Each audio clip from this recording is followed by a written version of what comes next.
I know I'm not the only one to ever have this feeling before that when we look through our game stores on the shelves and on the Xbox and PlayStation stores that we come across a game that looks very familiar to us, that we've seen it in our childhood or we've seen it maybe at a Goodwill secondhand store place. We've seen it, but we've never took the time to really look at it, but we never had the chance to. And but then we find out we finally get the chance when it finally is within our means to get it, and we get to check out what it was all about. And that's the kind of game that we're coming with today. And it is Guardian Heroes for the Xbox 360, a game that was released first on the Sega Saturn many, many years ago. If anybody who ever had a Sega Saturn who's ever played this game before would know it. But to those new to it, they've finally get to see this sort of game to be released out digitally to download. It's an HD remix version. Yes, it's one of those kind of games where it gets cleaned up, but it's more than it just gets a nice cleanup and then brought out back into the wild to show everybody what it can do, because it's definitely offering a lot more than just a simple repaint. But the first thing we want to probably get out of the way is that story. What is it that we're doing in Guardian Heroes? And we come to find out that for the beginning of this plot is our four main heroes, which will soon become five, is they have a sword. They found this sword. It is something truly amazing. Yes, amazing sword that one of them doesn't think is so amazing, but we're coming to find out that yes, that it's actually truly amazing. That this girl is going to tell us now that they need to leave, and that they should, because now the army of the evil empire is now coming to take them away and take the sword along with them. Which means that our heroes need to escape with the sword, and after escaping and fighting through the town, they come across a mech. Yes, a mech. See, it's not so much fantasy. There's some sci-fi in there as well, which is I'm always a fan of. I like to see the two paths always crossing to see what can you make out of it.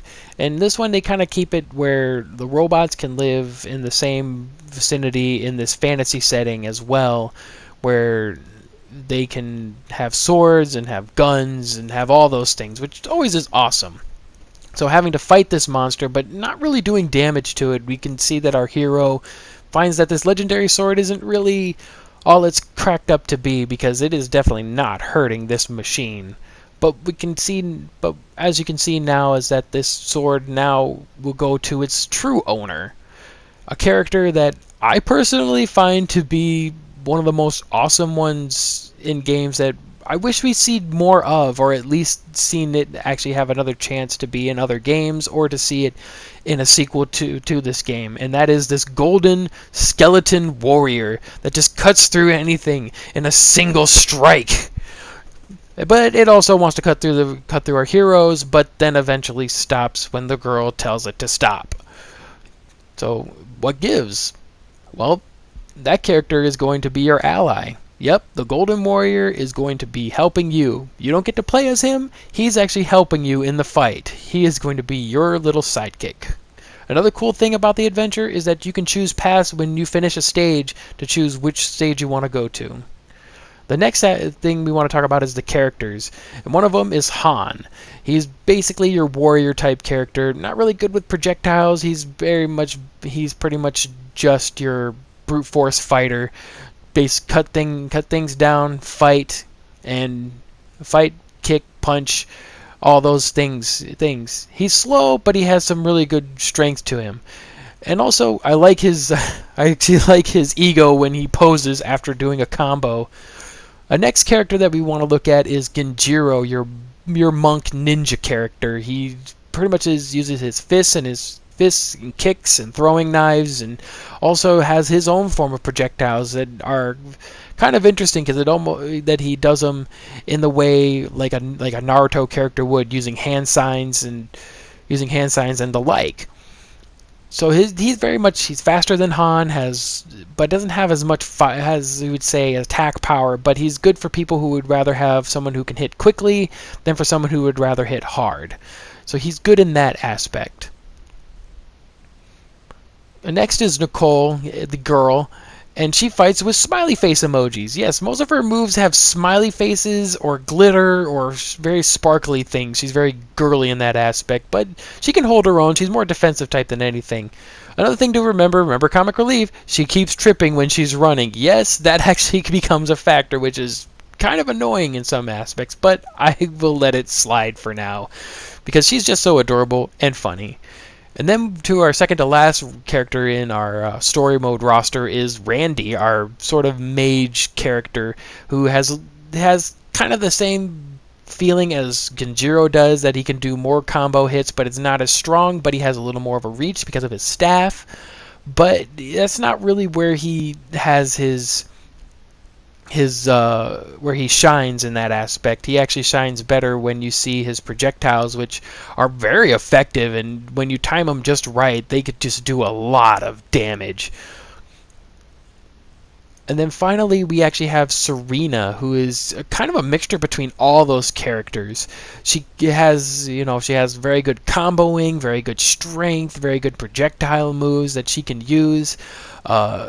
Another cool thing that I forgot to mention is that characters can be leveled up.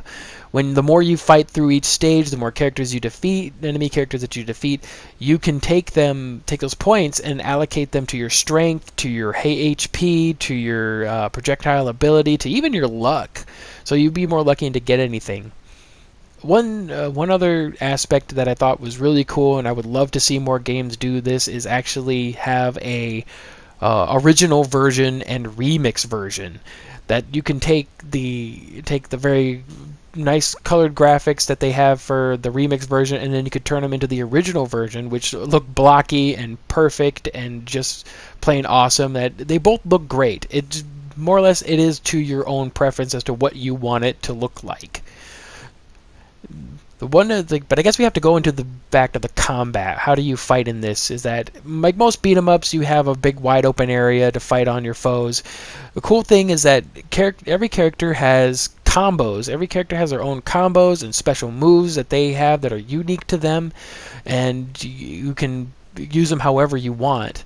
One thing is that when moving up along the plane on the fighting plane, you have to jump from one plane to the other. Instead of just moving up and down the control stick, you actually have to press a button to go up and to go down to see which plane, which is the down, middle, and up. And that can be very frustrating when you know one character you need to fight is in the wrong lane, but that is where you have to keep moving. It doesn't feel like it's a big hindrance because sometimes the enemies will usually try to find you instead of you trying to find them.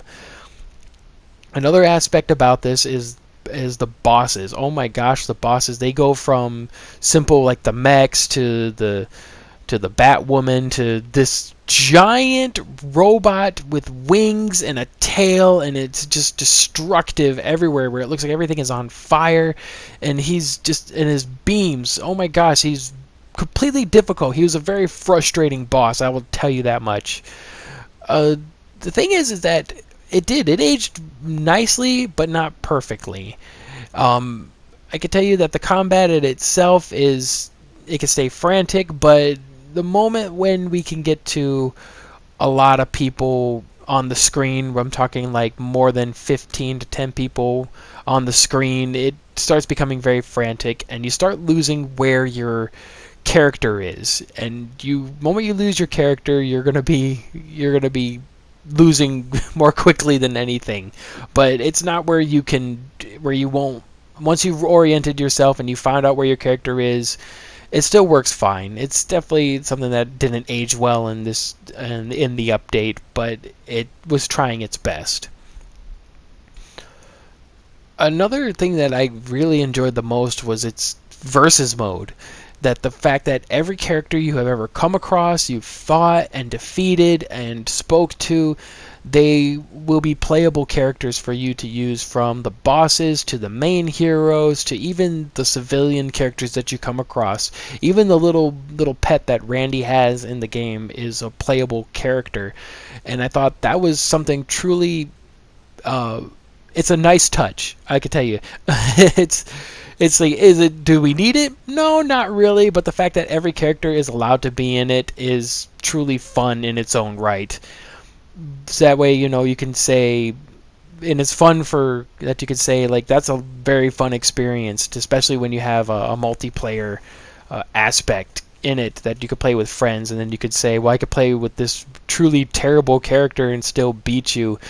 Granted, I would not recommend it because some of these characters are truly awful, but in the overall experience, it is just adds to the fun. I think for this sort of game, to me, it's still fun. It is. It's still a fun game. The fact that you don't feel like you're truly alone in the game doing the beat 'em up when you have your invincible golden warrior running around with you, laying the smack down on every character that it sees, which is always fun to do. And even just executing the super moves and the projectiles that they show, it makes you feel very powerful. My overall experience is, I can almost call it a mixed bag, but I can tell you I had way more fun than I had frustration in this sort of game. And especially when if you play it with friends, it gets way more fun because the fact of like you having to work together in fighting giant monsters and just taking out the evil kings, and it feels very much just a super fun experience, and I definitely didn't regret getting this sort of game. It's like I love these sort of games. I love Streets of Rage and Final Fight. So the fact that we don't get a lot of Sega Saturn games in general, we don't see, and when games are not being preserved anymore, the HD remakes and updates that they bring out are probably the best that we could ever get. Granted, I would rather it stay in its original format, but once that technology that would play it would be gone and you can't get it back, this would be the best that we can get. And I don't want to, but I want to say for what it's worth, this trip down memory lane is perfect, warts and all. It may be ugly sometimes, but it still looks great. Overall, I would give this game a 3.5 out of 5. This game was so much fun to play, and it is a, if you ever wanted a good throwback, this is the game to do it. And I have to say, thank you all, good night, and have fun.